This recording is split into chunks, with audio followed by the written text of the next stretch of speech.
Douglas Mawson sat down on the ice and pulled off his boots. Then he peeled off 6 layers of socks, one by one, and that's when the soles of his feet came off with them. The skin just separated, clean like something you'd peel off a boiled chicken. He stared at the dangling flesh, barely feeling anything. It was January 1913. He was alone in Antarctica, and his body was literally falling apart. 2 months earlier, Douglas Mawson was one of Australia's most promising young scientists. At 30 years old, he'd already made a name for himself as a geologist and polar explorer. In 1909, he'd been part of Ernest Shackleton's expedition, completing a 122-day trek across Antarctica, one of the longest man-hauling sledge journeys ever recorded. He'd survived frostbite, starvation, and hidden crevasses. He knew what the Antarctic could do to a man, but nothing could have prepared him for what was coming. In 1911, Mawson returned to Antarctica as the leader of the Australasian Antarctic expedition. His goal was to map the coastline of East Antarctica, a vast, unexplored region that no human had ever charted. He established a base camp at Commonwealth Bay, which turned out to be the windiest place on Earth. Wind speeds averaged 50 miles per hour. Sometimes they hit. Blizzards were constant. Men had to lean into 160-mile-per-hour winds just to hack ice for cooking. It was brutal. But Mawson thrived in it. In November 1912, Mawson selected 2 men to join him on the most dangerous part of the expedition, the Far Eastern Shore Party. They would travel hundreds of miles into the interior to map glaciers and collect geological samples. The first man was Lieutenant Belgrave Ninnis, a 24-year-old British Army officer who looked about 12 years old, with his blonde hair plastered down like his mother had just combed it. Ninnis was the dog handler responsible for the 16 Greenland Huskies that would pull their 3 sledges. The second man was Xavier Mertz, a 29-year-old Swiss ski champion with a dashing black mustache. Mertz was a vegetarian, a detail that would later matter more than anyone could have imagined. The 3 men departed on November 10, 1912, loaded with 720 pounds of food, survival gear, and scientific instruments. They were allowed minimal personal possessions. Ninnis brought a volume of Thackeray.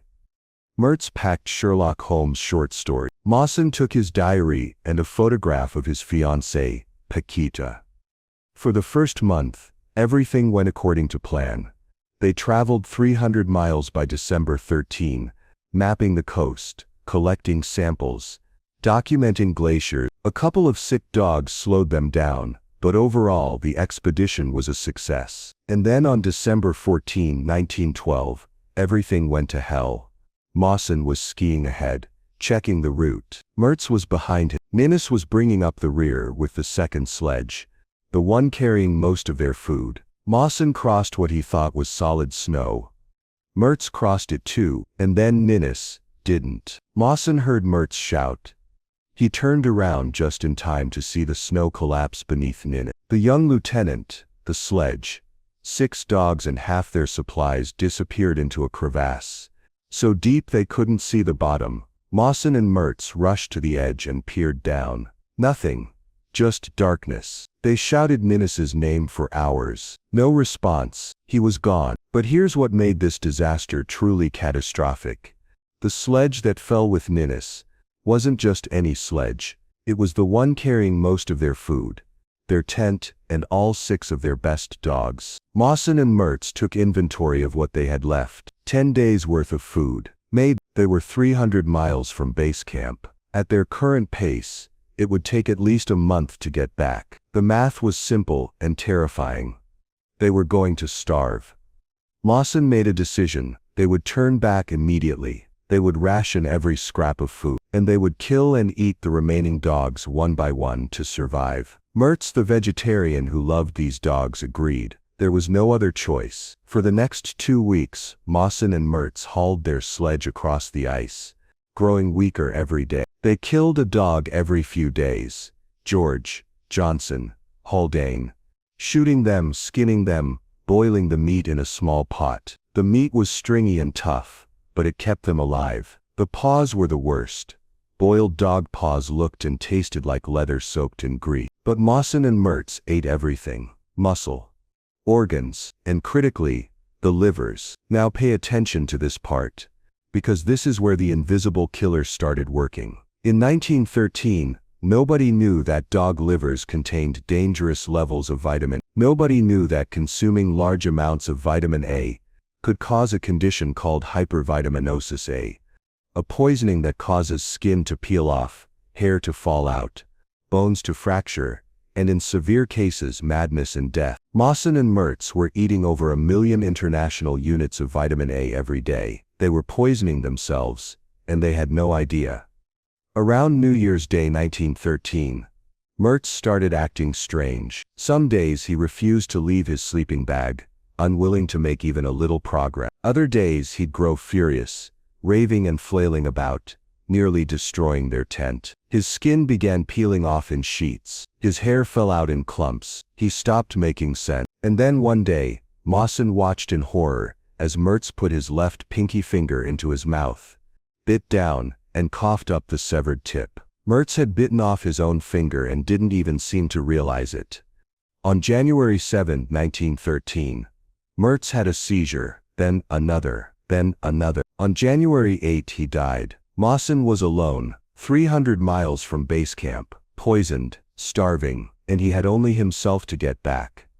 Mawson's body was breaking down. His skin peeled off in enormous sheets, like he was molting. The skin on his ears came off in casts. His hair fell out, his gums bled, his nails turned black and fell off. And worst of all, his feet. When he pulled off his socks, the soles of his feet came off with them, just dangling there like fried skin. Mawson had to wrap his raw, bleeding feet in bandages, stuff them back into his boots, and keep walking, because if he stopped, he would die. But wait, here's where it gets even more unbelievable. On January 17, Mawson was crossing a snow bridge.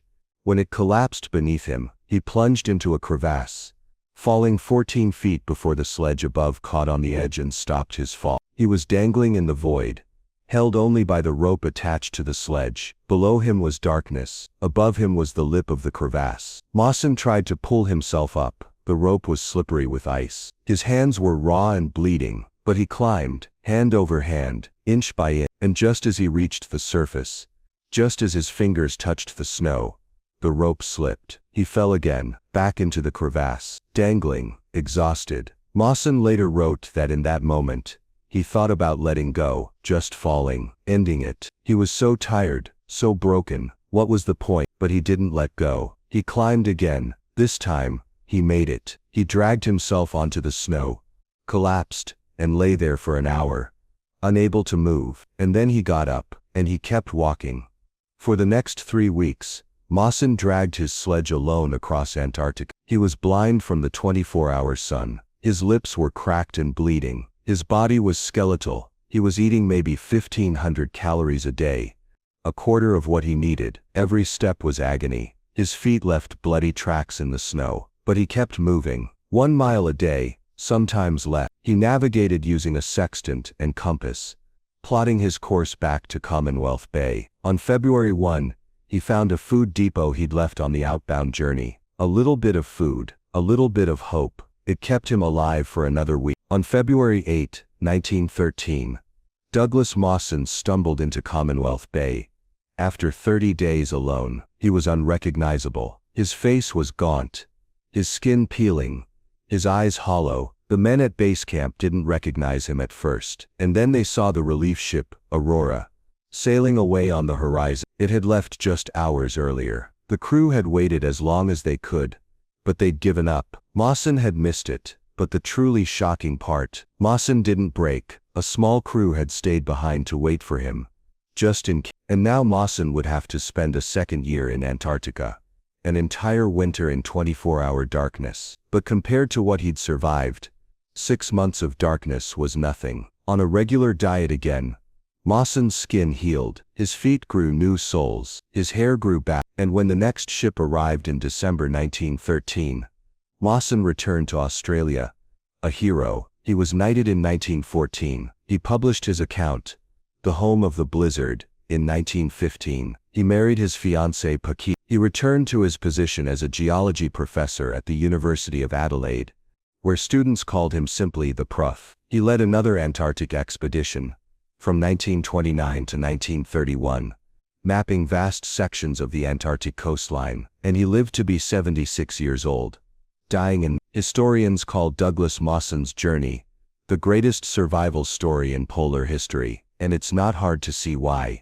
He survived vitamin A poisoning that killed his companion. He dragged himself 300 miles alone, with the soles of his feet peeling off. He fell into a crevasse twice, and climbed out both times. He navigated blind across a continent, and when he finally made it back, he survived another year in Antarctica, just because he missed the boat. The vitamin A poisoning that nearly killed Mawson remains one of the most fascinating medical mysteries in polar exploration history. In the 1960s, scientists in Adelaide finally figured out what had happened. Husky livers in Antarctica contained astronomical levels of vitamin A, sometimes over 1.5 million international units per liver. The human body can only process about 10,000 units a day. Anything more accumulates in the liver and becomes toxic. Mawson and Mertz were eating 10 to 20 times the lethal dose every single day for 2 weeks. The vitamin A broke down their cell membranes, causing skin to separate from muscle,